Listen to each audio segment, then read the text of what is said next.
Global எக்வான்ஸ் services and business holdings நிறுவனத்தினால் விநியோகிக்கப்படுவதற்காக தயார் நிலையில் வைக்கப்பட்டிருந்ததாக நம்பப்படும் நூற்றுக்கணக்கான போதனைகள் மற்றும் கோட்பாட்டு புத்தகங்கள் ஒரு ஆற்றங்கரையில் புதைக்கப்பட்டிருந்தது கண்டுபிடிக்கப்பட்டுள்ளது. மேலும் பல புத்தகங்கள் எரிக்கப்பட்டிருந்ததை போலீசார் நேற்று காலையில் கண்டுபிடித்துள்ளனர். கிளந்தான் கொத்தபாரு கம்போங் வஞ்சியில் உள்ள ஹோல்டிங்ஸ் நிறுவனத்தின் ஆதரவாளர்கள் தங்கியிருக்கும் வீடுகளுக்கு அருகில் உள்ள ஆற்றங்கரையில் அந்த புத்தகங்கள் எரிக்கப்பட்டிருந்ததாக போலீசார் தெரிவித்துள்ளனர். GISPH நிறுவனத்தின் தலைவரும் தலைமை நிர்வாக அதிகாரியுமான நசீருடீன் அலி உட்பட அந்நிறுவனத்தைச் சேர்ந்த 19 உயர் அதிகாரிகள் கடந்த புதன்கிழமை கைது செய்யப்பட்ட பின்னர் அந்த புத்தகங்கள் புதைக்கப்பட்டும் எரிக்கப்பட்டும் இருந்ததாக நம்பப்படுகிறது.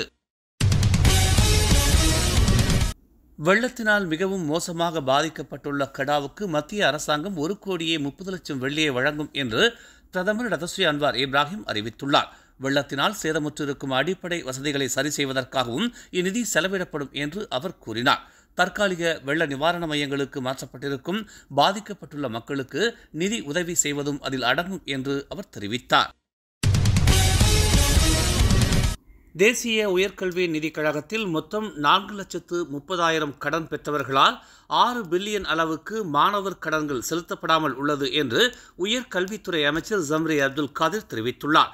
அவர்களில் பலர் தொழில் வாழ்க்கையை நிறுவிய போதிலும் ஒருபோதும் கடனை திருப்பி செலுத்தவில்லை என்று அவர் கூறினார். ஒவ்வொரு ஆண்டும் செலுத்தப்படாத கடன்களின் அளவு படிப்படியாக அதிகரித்து PTPTNின் நிதி ஆதாரங்களை நேரடியாக பாதிக்கிறது என்று அவர் சுட்டிக்காட்டினார். வருங்கால சந்ததியினருக்கு உதவியாக இந்த நிதி பயன்படுத்தப்படும் என்பதால் கடனை திரும்ப செலுத்த வேண்டிய தார்மீக பொறுப்பு கடன் பெற்றவர்களுக்கு உள்ளது என்று அவர் வலியுறுத்தினார். இதனை அடுத்து தவறியவர்கள் மீது சட்ட நடவடிக்கை எடுக்க PTPTN திட்டமிட்டுள்ளதாக ஜம்ரி கூறினார்.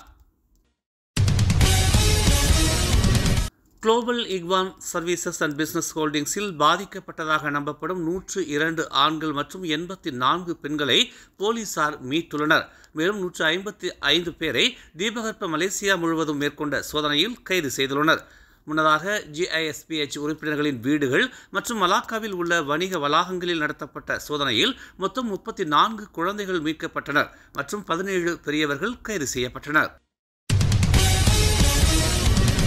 நேற்று இரவு 8 மணி நிலவரப்படி மொத்தம் 8,066 பேர் கெடா மாநில வெள்ள பாதிப்பால் கெடா முழுவதும் 41 தற்காலிக நிவாரண மையங்களில் தங்க வைக்கப்பட்டுள்ளனர். சமூக நலத்துறையின் பேரிடர் தகவல் இணையதளத்தின்படி பாதிக்கப்பட்ட 2,582 குடும்பங்களிலிருந்து வெளியேற்றப்பட்டவர்கள் மாநிலத்தில் உள்ள 5 மாவட்டங்களைச் சேர்ந்தவர்கள் என்று தெரிவிக்கப்பட்டுள்ளது. மேலும் மாநிலத்தில் 5 ஆறுகள் தற்போது ஆபத்தான நீர்மட்டத்தில் இருப்பதாகவும் தெரிவிக்கப்பட்டுள்ளது. ஸ்ரீ கம்பங்கானில் 9 வயது சிறுமியை பாலியல் வன்கொடுமை செய்த சந்தேகத்தின் பேரில் 35 வயது வெளிநாட்டவர் கைது செய்யப்பட்டுள்ளார். சந்தேக நபர் இரவு 11 மணி அளவில் அச்சிறுமியின் தந்தை பணிபுரியும் இடத்திற்கு வெகு தொலைவில் அச்சிறுமி விளையாடிக் கொண்டிருந்த போது அவரை துன்புறுத்தியதாக செர்டாங் காவல்துறை தலைவர் AA அன்பழகன் தெரிவித்தார். இதனை அடுத்து சந்தேக நபர் விரைவில் கைது செய்யப்பட்டார். அவரிடம் நடத்திய சோதனையில் அவரிடம் ஆபாச படங்கள் இருப்பதும் உரிய ஆவணங்கள் இல்லை என்பதும் கண்டுபிடிக்கப்பட்டதாக அன்பழகன் கூறினார். வரும் 27ஆம் தேதி வரை சம்பந்தப்பட்ட நபரை காவலில் வைக்க போலீசார் உத்தரவு பிறப்பித்துள்ளனர். மேலும் செய்திகளை தெரிந்து கொள்ள தமிழ் மலர் நாளிதழை பாருங்கள். உடனுக்குடன் செய்திகளை தெரிந்து கொள்ள தமிழ் மலர் இணையதளம், தமிழ் மலர் செயலி மற்றும் மலர் டிவி யூடியூப் சேனலை வலம் வாருங்கள். எங்களோடு இணைந்திருக்க மலர் டிவியை பதிவு செய்து கொள்ளுங்கள். உறவுகள் மகிழ்ந்திட விருப்பம் மற்றும் பகிர்வு சேவையை சொடுக்கிடுங்கள்.